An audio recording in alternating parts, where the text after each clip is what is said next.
അഭിഷേക പൂന്തിരയായി അനുതാപ പൂങ്കതിരായി അലിവിന്റെ തേന്മഴയായി ഒഴിയുകയായി സന്ധ്യാവചനങ്ങൾ സന്ധ്യാകിരണങ്ങൾ സന്ധ്യാവചനങ്ങൾ സന്ധ്യാകിരണങ്ങൾ.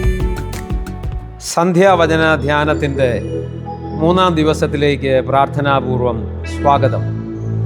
നാം കേൾക്കുന്ന വചനങ്ങൾ ഗ്രഹിക്കാനും നമ്മുടെ ജീവിതത്തിൽ സ്വീകരിക്കാനും ഇടയാകുന്നതിന് കർത്താവിൻ്റെ കൃപ നമുക്ക് പ്രാർത്ഥിക്കാം.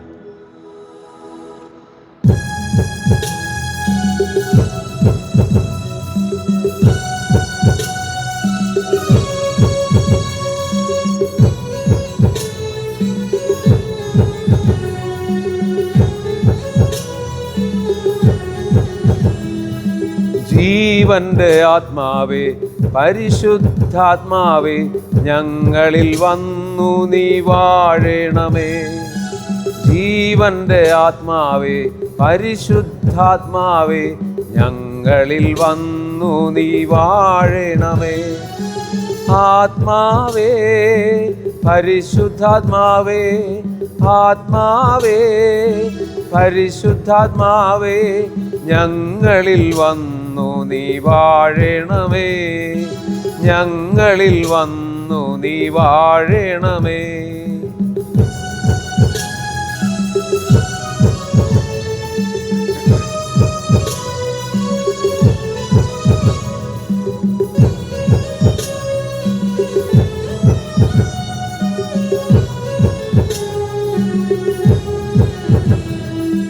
പാപങ്ങളെല്ലാം പോക്കുന്ന ആത്മാവേ ഞങ്ങളിൽ നന്മ വിതറുന്ന ആത്മാവേ. പാപങ്ങളെല്ലാം പോക്കുന്ന ആത്മാവേ ഞങ്ങളിൽ നന്മ വിതറുന്ന ആത്മാവേ. കരങ്ങൾ പിടിച്ചു നീ നയിച്ചിടണേ, ജീവിത വീതിയിൽ നയിച്ചിടണേ. കരങ്ങൾ പിടിച്ചു നീ നയിച്ചിടണേ, ജീവിത വീതിയിൽ നയിച്ചിടണേ. ആത്മാവേ പരിശുദ്ധാത്മാവേ ആത്മാവേ പരിശുദ്ധാത്മാവേ ആത്മാവേ പരിശുദ്ധാത്മാവേ ആത്മാവേ പരിശുദ്ധാത്മാവേ. വിശുദ്ധ മത്തായി അറിയിച്ച സുവിശേഷം 4-ാം അധ്യായം 1 തുടങ്ങിയ വചനങ്ങൾ. അനന്തരം പിശാചിനാൽ പരീക്ഷിക്കപ്പെടുന്നതിന് ഈശോയെ ആത്മാവ് മരുഭൂമിയിലേക്ക് നയിച്ചു. ഈശോ 40 ദിനരാത്രങ്ങൾ ഉപവസിച്ചു.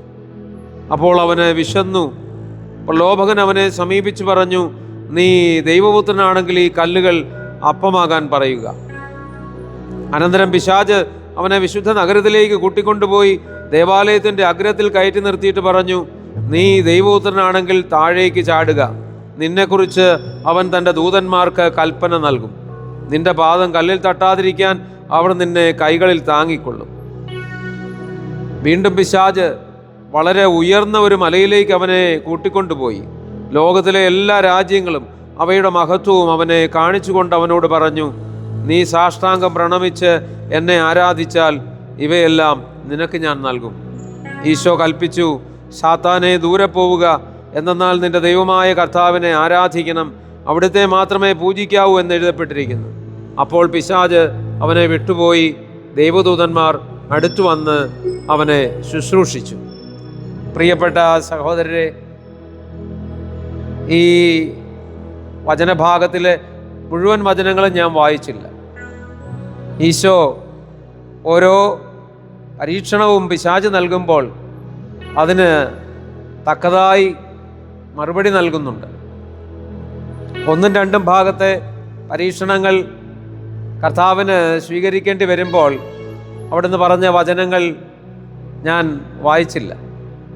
പ്രിയപ്പെട്ട സഹോദരരെ, ഈ 3 പരീക്ഷണങ്ങളും കർത്താവിനുണ്ടായപ്പോൾ കർത്താവ് അവയെ പരാജയപ്പെടുത്തിയതിന് അടിസ്ഥാന കാരണം എന്താണെന്ന് വചനം പറയുന്നുണ്ട്.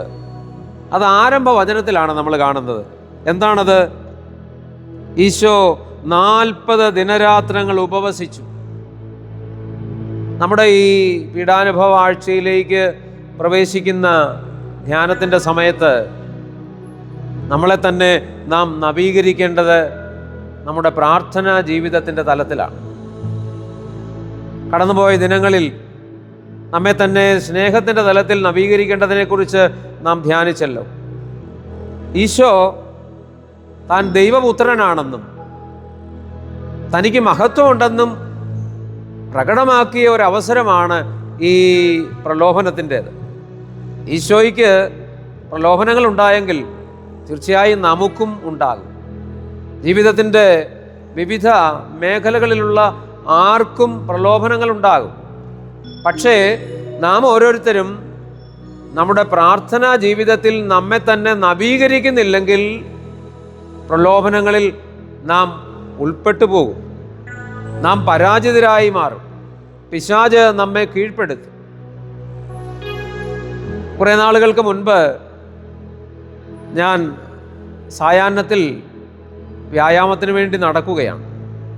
ഈ നടക്കുന്ന സമയത്ത് എനിക്ക് മുമ്പിലായി 2 പേര് നടക്കുന്നുണ്ട്. ഇത്തിരി പ്രായമുള്ള ഒരു മനുഷ്യനും ഒരു യുവാവും. ഇവർ സംസാരിച്ചാണ് മുമ്പോട്ട് പോകുന്നത്. പെട്ടെന്ന് ഈ യുവാവ് പ്രായമുള്ള മനുഷ്യനോട് ചോദിച്ചു, ദൈവത്തിനാണോ കൂടുതൽ ശക്തി അതോ പിശാചിനാണോ? ഈ പ്രായമുള്ള മനുഷ്യൻ ഈ യുവാവിനെ തുറിച്ചു നോക്കി. എന്തൊരു ചോദ്യം ഇത്! ഇതിന് ഉത്തരം ഈ യുവാവ് തന്നെ പറഞ്ഞു, പിശാചിനാണ് കൂടുതൽ ശക്തി. അപ്പോൾ ഈ പ്രായമായ മനുഷ്യൻ ഇയാളെ പിന്നെയും തുറിച്ചു നോക്കി. അതിന് മറുപടി ഈ യുവാവ് ഒരു ചോദ്യമായിട്ടാണ് ഈ പ്രായമായ മനുഷ്യനോട് പറഞ്ഞത്. ഒരാൾ നന്നാകുന്നതിനേക്കാൾ എളുപ്പമല്ലേ നശിക്കുന്നത്? അപ്പോൾ പിശാചിനല്ലേ കൂടുതൽ ശക്തി? എൻ്റെ പ്രിയപ്പെട്ട സഹോദരരെ, ഇഹലോകത്തിൽ പിശാച് ജയിച്ചുകൊണ്ടിരിക്കുന്നു എന്ന് നമുക്ക് തോന്നുന്നുണ്ടെങ്കിൽ അതിനൊരു കാരണം എന്താണ്? ദൈവം തൻ്റെ ഛായയിലും സാദൃശ്യത്തിലും സൃഷ്ടിച്ച മനുഷ്യൻ പിശാചിൻ്റെ പക്ഷത്തേക്ക് ചേർന്ന് നിൽക്കുന്നതാണ്. ഒരു ത്രാസിൽ ദൈവവും മറുത്രാസിൽ പിശാചും. ദൈവത്തിൻ്റെ ഛായയിലും സാദൃശ്യത്തിലും സൃഷ്ടിക്കപ്പെട്ട നീ ദൈവത്തിൻ്റെ പക്ഷത്തേക്ക് ചേർന്ന് നിൽക്കേണ്ടതിന് പകരം തിന്മ ചെയ്തുകൊണ്ട് പിശാചിൻ്റെ പക്ഷത്തേക്ക് ചേർന്ന് നിൽക്കുമ്പോൾ പിശാചിന് വിജയമുണ്ടാകുന്നതായി ലോകത്തിലുള്ള പലരും ചിന്തിക്കും. പ്രിയപ്പെട്ട സഹോദരരെ, നാം ഈ വചനത്തിൽ കാണുന്നു, ഈശോ പിതാവിനോടൊപ്പം നിൽക്കുന്നു, പിതാവിൻ്റെ പക്ഷത്തേക്ക് ചേർന്ന് നിൽക്കുന്നു. അതിന് അവിടത്തേക്ക് സാധിച്ചത് പ്രാർത്ഥനയിൽ പിതാവിനോട് ചേർന്ന് നിന്നതുകൊണ്ടാണ്. അതുകൊണ്ട് ഈ പീഡാനുഭവ ആഴ്ചയുടെ ഈ ആരംഭ ദിനങ്ങളിൽ നമുക്കൊന്ന് നിശ്ചയിക്കാം, നമുക്ക് നമ്മുടെ പ്രാർത്ഥനാ ജീവിതം നവീകരിക്കാം. പ്രാർത്ഥനാ ജീവിതം നവീകരിച്ചാൽ തീർച്ചയായും നമ്മുടെ ജീവിതം മുഴുവൻ നവീകരിക്കാൻ നമുക്ക് സാധിക്കും. ഒരു നിമിഷം നമുക്ക് പ്രാർത്ഥിക്കാം. ഞങ്ങളുടെ കർത്താവേ, ഞങ്ങളുടെ ദൈവമേ, ഞങ്ങളുടെ ജീവിതത്തെ നവീകരിക്കാനുള്ള ഏറ്റവും പ്രധാന വഴിയായി അവിടുന്ന് ഞങ്ങൾക്ക് ചൂണ്ടിക്കാണിച്ചു തരുന്നത് ഞങ്ങളുടെ പ്രാർത്ഥനാ ജീവിതം നവീകരിക്കുക എന്നതാണ്. ഈ പീഡാനുഭവ ആഴ്ചയിലെ ഞങ്ങളുടെ ഈ ധ്യാനത്തിലൂടെ ഞങ്ങൾ കടന്നു പോകുമ്പോൾ കർത്താവേ, വലിയൊരു നിശ്ചയം ഞങ്ങളുടെ പ്രാർത്ഥനാ ജീവിതം നവീകരിക്കാൻ എടുക്കുന്നതിന് ഞങ്ങളെ സഹായിക്കണമേ. ഞങ്ങൾക്ക് വേണ്ടി എപ്പോഴും പ്രാർത്ഥിക്കുന്ന പരിശുദ്ധ അമ്മേ, മാർയൗസേ പിതാവേ, സകല വിശുദ്ധരെ മാലാഖമാരെ, ഞങ്ങൾക്ക് വേണ്ടി പ്രാർത്ഥിക്കണമേ. ആമേൻ.